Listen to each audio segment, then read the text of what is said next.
Et salut à tous, c'est MotorDD et aujourd'hui on va voir comment débrider une moto. Donc là c'est en l'occurrence c'est une Derby 50 de 2015.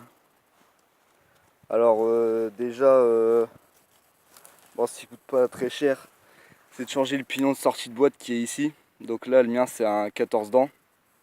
Donc plus vous prenez un pignon avec plus de dents et plus vous allez avoir, enfin plus vous allez gagner en pointe. Alors que si vous prenez un pignon avec moins de dents, vous allez gagner plus d'accélération. Bon après vous avez le gros pignon à l'arrière, mais bon ça, je sais pas si ça change quelque chose. Après il y a la boîte à air qui se trouve là, en dessous de la selle. Donc vous démontez la selle et à côté de la batterie vous avez une petite boîte noire avec un manchon noir. Faut retirer le manchon noir. Et il faut agrandir le trou avec vous chauffez un cutter et vous agrandissez le trou. Au moins il y a plus d'air qui rentre.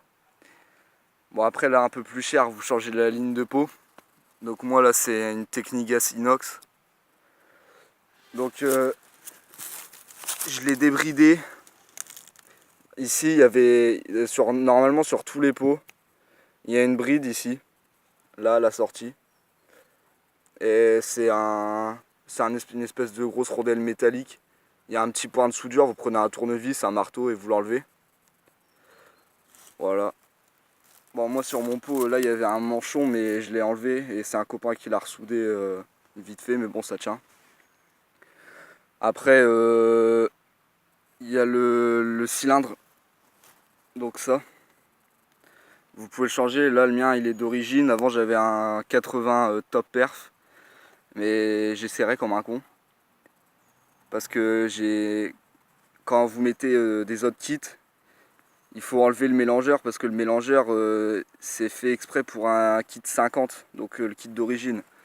Donc sur les 70, 80 et les plus gros, il faut enlever le mélangeur parce qu'il n'y a pas assez d'huile sinon. Et moi je l'ai pas fait et du coup j'ai serré. Et là bientôt je vais refaire une vidéo parce que je vais sûrement installer un kit 94. Après quand vous changez le kit, il faut changer le vilebrequin. Donc le vilebrequin c'est ce qu'il y a en dessous, c'est ce qui fait la pression. Faut changer le vilebrequin, bon, les joints spey, les roulements, tout ça.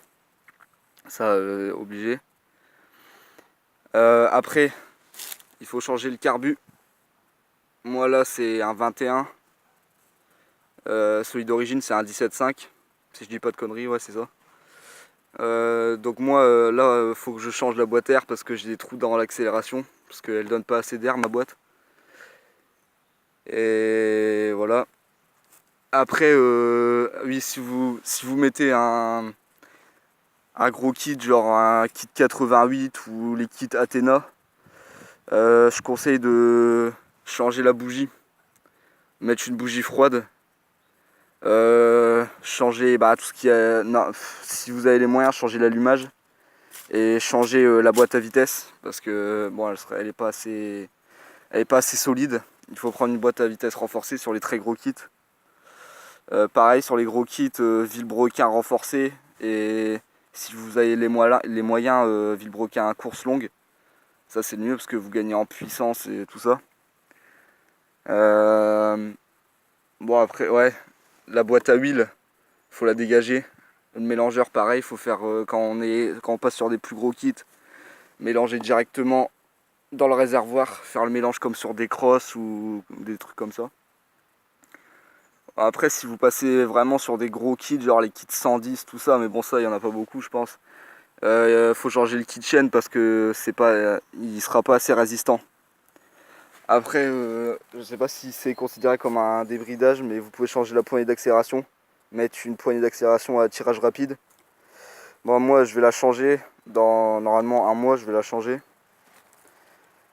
Et voilà, normalement, on a fait le tour. Ah oui, non, dans la cartouche du pot, il y a une mitraillette. Bon, il y en a certains qui l'enlèvent. Moi, je l'ai pas enlevé parce que j'ai déjà enlevé. Normalement, dedans, il y a de la laine de roche.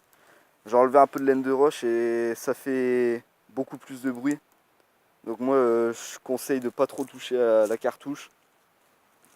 La boîte à air, vous pouvez la changer. Là aussi, vous avez un petit manchon, vous pouvez en mettre un plus performant. Alors, vous allez gagner quelques kilomètres/heure, mais pas grand chose. Et puis voilà, j'ai fait le tour. Je sortirai une vidéo normalement toutes les 2 semaines. Normalement, je vais bientôt avoir une GoPro, qui a un copain qui va me le prêter. Et je vais faire des petites balades, des petites vidéos, tout ça. Bon, voilà, n'oubliez pas de mettre de lâcher un j'aime et de lâcher un com si vous avez aimé. Allez, ciao!